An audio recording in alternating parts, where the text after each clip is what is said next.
May pangako po ang Diyos eh. Hindi kanya pagkukulangin, hindi kanya pababayaan. 13:5 ng Ebreo. Pakinggan nyo.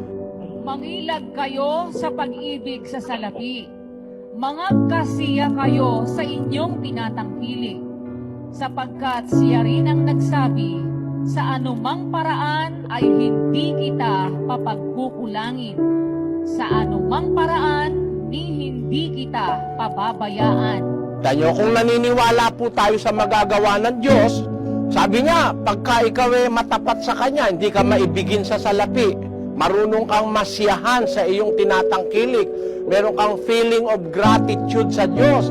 Kahit na kaunti lang, ipinagpapasalamat mo na sa Kanya, meron siyang pangakong kasunod. Hindi kita pababayaan sa anumang paraan, hindi kita papagkukulangin.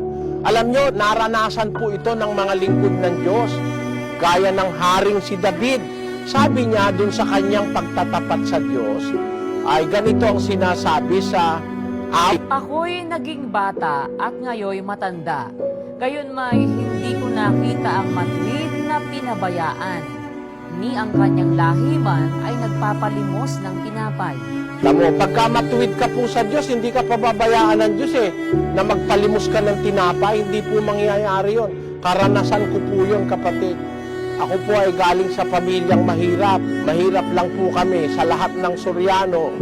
Kami lang yata ang pinakamahirap sa lahi ng aking ama. Yung aking kasing mga tiyuhin, mga pinsang kumbuo, mayayaman. Yung isang pinsang kumbuo super millionaire yun May-ari ng mga hotel sa Visayas at sa Mindanao. Mayayaman ang pamilya ng aking ama, pero kami pinakamahirap. Pero awa ng Panginoon Diyos, yung aming buhay, magaang. Halimbawa, wala ka namang pera, wala ka namang sakit. Meron ka nga 1 milyon. Ha? Nagpapadialysis ka naman. Di sandali, mauubos yung 1 milyon mo. Wala kang pera. Wala ka naman sakit sa bato. Di ba malaking bagay na yon? Yung wala ka lang sakit, nakakaraos ka araw-araw, lalo nang nakakapaglingkod ka pa sa Diyos, malaking bagay na po yun. Yung hindi ka magpalimos ng kakainin mo, kahit na ba yan tuyo lang, hindi ka naman nagpapalimos. Kumikita ka kahit pambili lang ng tuyo. Ang sabi po sa kawikaan ganito, kapatid. Maigi ang isang tuyong subo at may katahimikan, kaysa bahay na may laging pistahan na may kaalitan. Nakita niyo po ba yan? Kahit tuyo lang yung subo mo, walang sabaw, wala ngang gravy At saka 1 subo lang. Pinag-aralan ko yung Biblia sa eksperyensya. Kahit 1 subo lang, mabubuhay ka. Ako minsan makasubo lang ko ng 1, okay na Mas maganda pala yun sa katawan, awa ng Panginoon Diyos. Basta't may pagtitiwala ka sa magagawa ng Diyos, di ka naman mamamatay.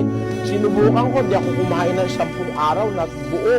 10 araw, di ako kumain, di naman ako namatay Kaya hindi ka naman mamamatay sa gutom kung may pagtitiwala ka sa Diyos At kung masipag ka, siguro naman, di ka namatay sa 10 araw na hindi ka kumain, baka sa 11 araw, makakita ka na ng trabaho. Ang totoo, magtinda ka nga lang ng banana Q, kikita ka naman Ang buhay ng tao, nasa kamay ng Diyos. Kahit wala kang perang marami, huwag ka lang bigyan ng Diyos ng sakit, iligtas ka lang sa disgrasya, sa mga usapin, sa iba't ibang gulo, maligaya ka na sa buhay. At pag ikaw ay naging tapat sa Diyos, makikita mo pa ang langit.